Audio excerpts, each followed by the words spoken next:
Ce grand rendez-vous sur l'intelligence artificielle va être quand même pas mal consacré à l'IA générale, parce qu'on a plein de questions autour de ça.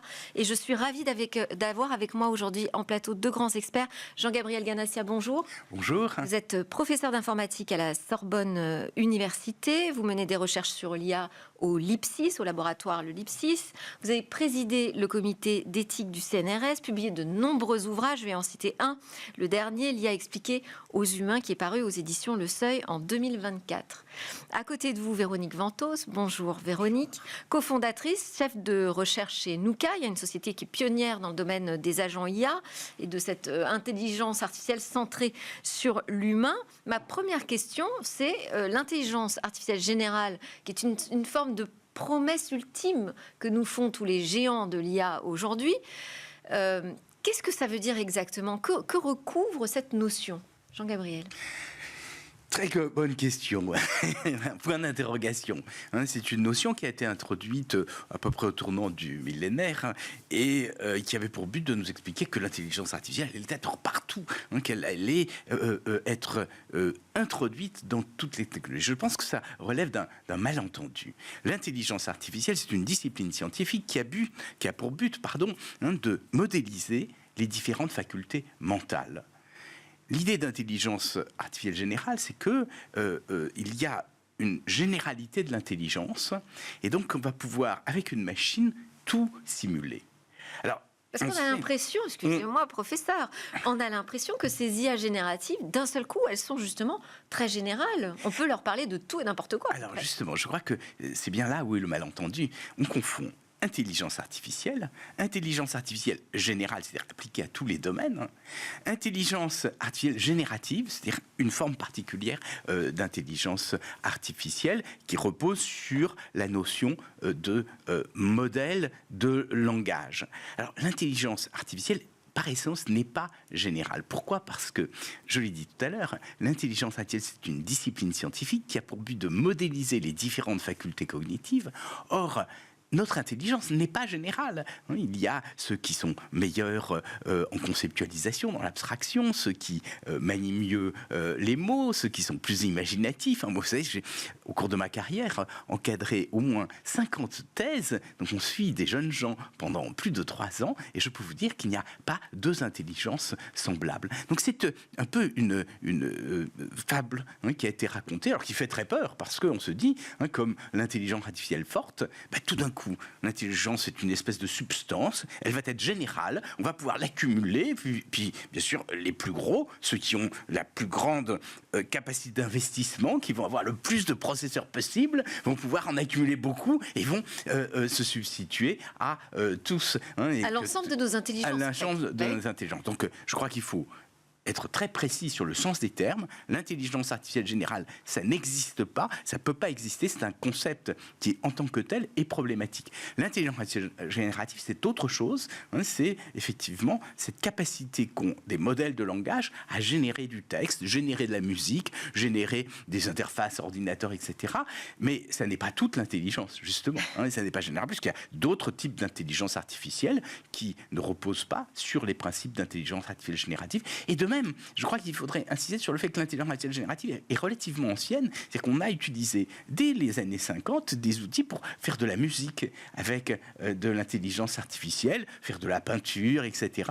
Et ça ne s'appelait pas intelligence artificielle générative, mais c'était déjà de la génération de textes, de musique, de production humaine avec des outils d'intelligence artificielle. Alors, vous avez raison de le rappeler, c'est pas du tout nouveau. Ce qui est nouveau, en fait, ce sont des nouvelles interfaces hyper simplifiées qui ont permis au grand public de toucher du doigt, en fait, ce que c'était cette IA générative. On entend aussi, alors on entend le discours de la fable de l'IA générale, mais on entend aussi des discours qui nous disent l'IA générative, c'est bientôt fini. Elles sont aujourd'hui limitées. Véronique ? Je ne m'avancerai pas là-dessus. Alors, je suis entièrement d'accord avec Jean-Gabriel. Pour des chercheurs en intelligence artificielle, l'IA générale, c'est vraiment un terme plutôt de marketing. Et en ce moment, en fait, je pense que ce terme est extrêmement déformé. Alors, en étant naïf, on peut penser que c'est juste une méconnaissance. Mais en étant un petit peu plus cynique, on va dire que c'est une volonté, en fait, des gens qui ont la puissance de calcul, les data, de duper l'utilisateur, qui peut être extrêmement intelligent, mais qui ne sait pas ce qui se cache derrière. Et en fait, je pense que, et c'est tout à fait normal, l'humain va câbler l'intelligence avec quelque chose qui parle. Donc là, il y a une IA qui lui parle, qui produit des phrases bien construites, qui lui permet de chercher sur le web. Et c'est en ça que l'humain, par exemple, va dire que les animaux ne sont pas intelligents parce qu'ils n'ont pas de langage. Et en fait, moi, j'aime beaucoup les IA génératives. Pourquoi ? Parce qu'on s'en sert. Alors, j'aime beaucoup, j'aurais pas aimé en construire parce qu'effectivement, il faut quand même des infrastructures, etc. On reviendra là-dessus. Je dirais pas du tout que c'est la fin, mais je dirais qu'il serait temps de les utiliser intelligemment pour les intégrer dans un processus où des modules les aideraient et où l'humain resterait maître de ce qu'il veut. Alors moi, j'ai une question, je ne sais pas si ça fait partie peut-être des limites, mais est-ce qu'on a besoin d'autant de grands modèles de langage ? Parce qu'on a vu là, par exemple, avec la sortie du modèle chinois, on a vu que ça avait permis de créer 1000 nouveaux LLM ouverts de DeepSeek. Je voulais faire référence à DeepSeek. Bon, très bien, mais on a besoin de tous ces LLM, de tous ces modèles de langage. Jusqu'à combien on en a besoin ? C'est la mode. Et il faut être à la mode. De ce point de vue-là, on en a besoin. Mais plus sérieusement, effectivement, l'intelligence, comme on l'a dit tout à l'heure, c'est une multiplicité de choses.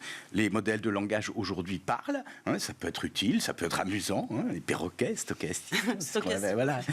Mais bien sûr, il y a d'autres tâches qui peuvent être automatisées avec des outils d'intelligence artificielle qui sont totalement différents de l'intelligence artificielle générale. Alors, est-ce qu'on en a besoin ?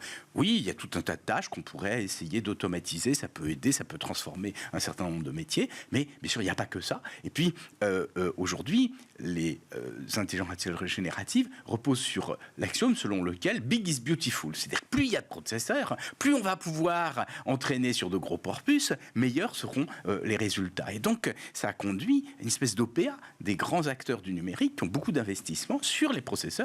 On va assécher le marché des processeurs, mais on va être les plus gros, les plus puissants, et donc on va être les maîtres du monde. Et puis ce que les Chinois nous apprennent avec DeepSeek, c'est que, on peut le faire avec beaucoup moins de processeurs, et on ne sait pas très bien ce qui va se passer dans le futur, car on n'a pas assez de recul pour avoir des preuves là-dessus. Mais je crois que le futur est ouvert, et vous avez tout à fait raison. Il n'est pas certain qu'on ait besoin que d'IA générative. L'IA générative sera certainement important dans le futur, mais il n'y aura pas que ça. Et je crois que c'est vraiment important. Il faut savoir que ces machines marchent très bien pour parler, mais ce qu'elles disent, c'est parfois totalement faux.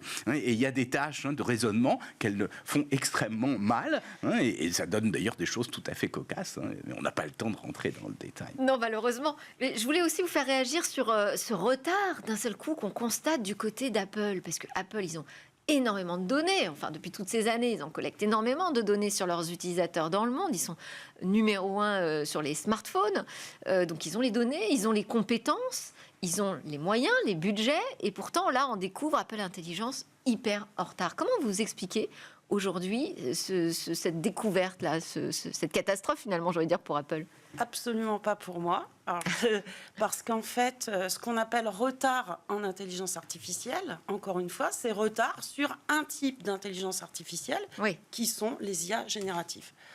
La première raison pour laquelle, soi-disant, on peut dire que Apple n'a pas investi là-dessus, c'est qu'ils n'ont pas misé sur les infrastructures. Ils n'ont pas des énormes clouds, etc. Et donc, ça serait assez maladroit de mener un combat où on n'a pas misé là-dessus d'un point de vue stratégique. Le deuxième point très important, c'est qu'il y a une notion de confidentialité qui est complètement à l'inverse de ce qu'il faut pour entraîner des gros modèles. Donc moi, je suis extrêmement rassurée qu'il y ait au moins un des grands qui, effectivement, a de l'argent, se positionne certainement en attente. Et à titre personnel, je pense que les méthodes qu'on est en train de développer, qu'on appelle Ego, parce que c'est des méthodes qui permettent de justement fournir des assistants personnalisés ou des applications personnalisées. Ego comme Ego. Moi, voilà. Ah oui. Donc, pour être franche, c'est vraiment quelque chose qu'on fait dans la partie recherche chez Nikkei. Donc, j'en parle ici parce que c'est absolument pas des produits, c'est vraiment quelque chose en recherche pour montrer comment on peut utiliser les LLM, les guider et assembler des modules de raisonnement et surtout gagner la confiance de l'utilisateur. Lui dire voilà, on va discuter avec toi. On utilise les LLM parce qu'ils savent parler. Chez Nukai, on n'est pas des spécialistes de langage naturel, mais on rajoute, comme ce qu'on a fait précédemment, des modules pour déjà établir un vrai dialogue et faire en sorte que on lui dise ok, utilisateur, tu nous as donné tes goûts pour le cinéma. Voilà la vision qu'on a de toi. Est-ce que tu es d'accord ? Ouais. Et pareil, voilà ce qu'on a compris de toi en tant que consommateur.